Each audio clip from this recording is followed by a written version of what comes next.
कथा सखी के सभी श्रोताओं को मेरा प्यार भरा नमस्कार। आइए दोस्तों, सुनते हैं आज की कहानी। कहानी का शीर्षक है अचीवमेंट। लेखिका पूनम अहमद। रात के 11 बज रहे थे। रमा ने सोने से पहले माँ के कमरे में झांका। वे बेड पर लेटी उमा दी से बात कर रही थी। अपने से 8 वर्ष बड़ी उमा दी और माँ को गुड नाइट बोलने के लिए वह अंदर आ गई। गुड नाइट कहते हुए पूछा, माँ थक गई हैं क्या? नहीं नहीं, बिल्कुल नहीं। आज का दिन तो बहुत अच्छा रहा, बहुत मज़ा आया। उमा दी भी अभी यही कह रही थी। नींद ना आ रही हो तो आओ बैठो। नहीं माँ, नींद तो आ रही है, अब कल सुबह बात करेंगे, कहकर रमा दूसरे कमरे में सोने आ गई। उमा दी भी अभी उसके पास सोने वाली है। रमा कई बातें सोचने लगी। आज माँ का 75वां जन्मदिन था। वह मुंबई से, उमा दी दिल्ली से मेरठ पहुंची हैं। अनिल भैया जो रमा से 5 साल बड़े हैं, उनसे फ़ोन पर बात कर रमा और उमा दी ने एक सरप्राइज़ पार्टी रखी थी। रमा कल रात उमा दी के पास दिल्ली पहुंच गई थी। आज सुबह सुबह मेरठ आकर माँ को सरप्राइज़ दिया। माँ टीचर थीं, अब रिटायर्ड हैं। उमा दी भी एक अच्छी कंपनी में अच्छे पद पर कार्यरत हैं। रमा हाउसवाइफ है। दोपहर में माँ की खास सहेलियों को एक होटल में लंच पर आमंत्रित किया गया था। माँ बहुत खुश थी। उन्हें देखकर उमा दी, अनिल भैया और रमा भी खुश हो रहे थे। पिता का स्वर्गवास तो सालों पहले हो गया था। माँ को खुश रखने के लिए तीनों यथासंभव कोशिश करते थे। जब भी रमा मेरठ आती है, मन में एक उदासी घिरी रहती है। यह उदासी वह कभी किसी से शेयर नहीं कर पाई है। हाँ, अनजाने में ही अनिल भैया उसका साथ देते रहे हैं। रेखा भाभी और भतीजी काव्या से भी उसका मन खुश रहता है। पर माँ और दी, पता नहीं जानबूझकर या अनजाने में, वे दोनों रमा का दिल सालों से दुखाती रही हैं। अगर अनजाने में, तो दोनों की इतनी कम उम्र तो है नहीं कि वे किसी को दिल दुखाने वाली बातें कहें और उन्हें महसूस ना हो। और अगर जानबूझकर, तो यह कितना कटु सत्य है कि आपके अपने ही आपका मन सबसे ज़्यादा आहत करते हैं। अगर बाहर वाले आपके मन को कष्ट पहुंचाते हैं, तो आप उनसे अपने संबंध सीमित कर एक किनारा कर सकते हैं। पर इन सबसे करीबी रिश्तों का क्या किया जाए, जिन्हें आपकी आंतरिक पीड़ा का एहसास नहीं होता। अभी भी उसका मन तो था कि माँ और बहन के साथ बहुत सी बातें करे। 2 दिन बाद चली ही जाएगी। पर बातों का अंत क्या होता है, इसका जो अनुभव उसे था, उसे देखते हुए उसने अकेले लेटना ही ठीक समझा।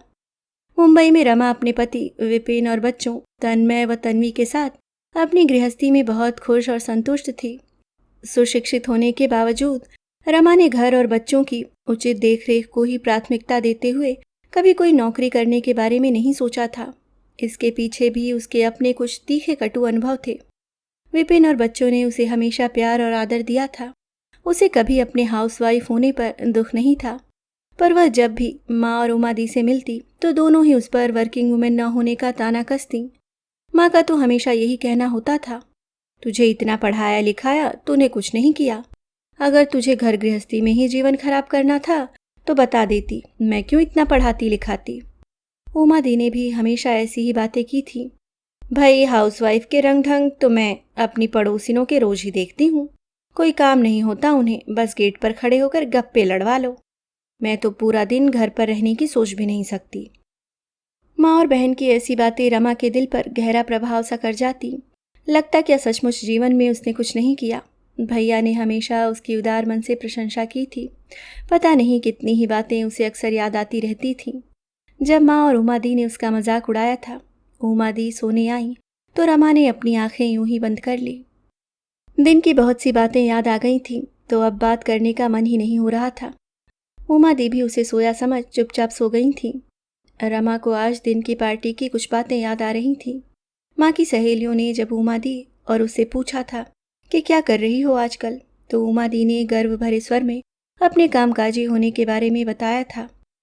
उसके हाउसवाइफ हूँ कहने पर माँ ने जैसे शर्मिंदा होते हुए कहा था, इसने नहीं किया कुछ, बस घर पर आराम किया है। छलछलाई आंखों को बड़ी मुश्किल से रोका था रमा ने। मन अंदर तक कड़वाहट से भर गया था। उसके सब्र का पैमाना अब छलकने लगा था। पर हमेशा की तरह इन कटाक्षों का जवाब देने से उसने खुद को रोक ही लिया था। फिर कितने ही विचारों के आरोह अवरोह में डूबते उतराते उसकी आंख लग गई थी। अगला दिन भी घर में कब बीत गया पता ही नहीं चला। फिर अगली सुबह उमा दी और रमा साथ ही निकलने वाली थी।